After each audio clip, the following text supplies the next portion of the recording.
metro. I mean, so how we did that, I don't know. And then One metro. right. And then doing it all in like your black suit in DC in August, right? I mean, so all of the things were kind of conspiring against us. But all joking aside, I think coming in and realizing that all of a sudden in Senator Binghamton's office, I was just part of the staff and part of the team, and on the third day was staffing him at an FDA oversight hearing. And you have about a second to freak out, and then you just need to figure out, how to do it and how to move on. So I think that was kind of the biggest challenge, but also one of the most exciting parts is just the pace and how fast it moves. Disappointment? This is going to sound cheesy, but it just went too fast. And so, I was disappointed that I didn't get to see everything, in my limited amount of time. And, that we weren't able to change the world in 10 months or less. Okay. I think the biggest achievement for me was coming in and getting thrown into things that I had no idea about. Kind of to Rachel's point, you get about 3 seconds to learn. One of the coolest ones being intellectual property provisions in trade agreements for pharmaceuticals, a topic today that really just came up during my fellowship year, and I had the opportunity to work very closely with the trade staff at Ways and Means on that in a way that kind of had, if I wasn't there, it would have been an issue that I never would have known anything about probably for the rest of my life. So the opportunity to really dig in on things where it's not something that you've ever known anything about, would never be necessarily interested in, but have the opportunity to really quickly become oftentimes one of the foremost experts in the world on something in a few weeks, which is surprisingly fun. Disappointment, Sibel will kill me and Liz will probably cheer.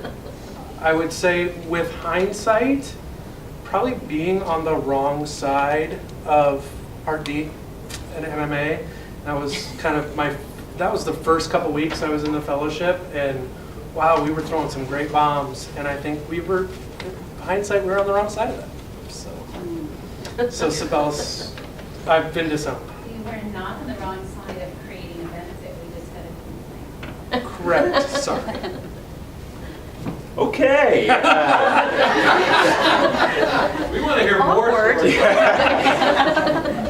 Rachel, you bring up the meeting, your co-fellow. Yeah. I had to tell us one story about my co-fellow is Devin Trolley. She today is the special assistant to Kevin Coonahan in running CSIO. And She's proud or disappointed? no, totally proud. She's the best. But like 2 weeks in to our fellowship, Devin had a car and I didn't, so often she would pick me up when we'd go to these meetings we were doing in the summer, and I start getting lots of texts on my phone, and she says, "What's going on?" I tell her it's a bunch of people who are asking if I'm okay and if I'm holding up. And she said, "Oh, did something happen?" And I said, "Well, yeah, Michael Jackson died." And I said, and she said, "Why are they at me?"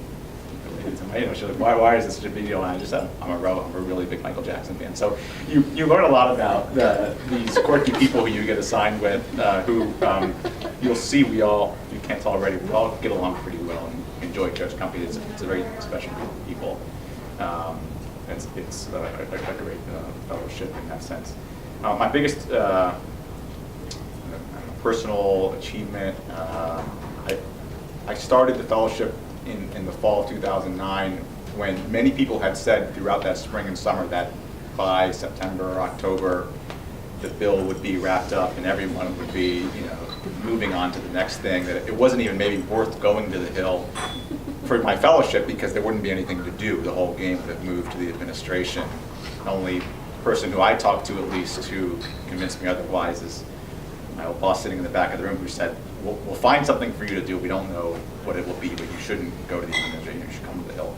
She was right, of course. And for most of the fall, I didn't really have a large portfolio. I was supporting other folks. I eventually adopted the fraud portfolio, and House passed its version of the bill. The Senate passed their version of the bill.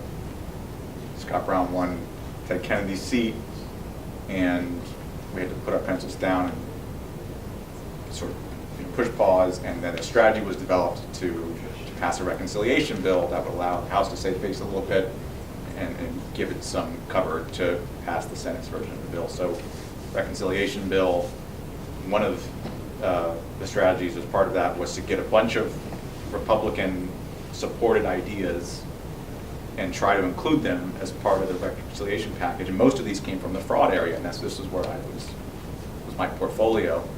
And I think it was the White House sent us they identified all these different pieces of legislation that had previously received Republican support and said, put these in the reconciliation bill. But the reconciliation bill has special rules, and if they aren't germane to lowering or raising the budget, then they can't be included. But we went through this list and we ticked through them all.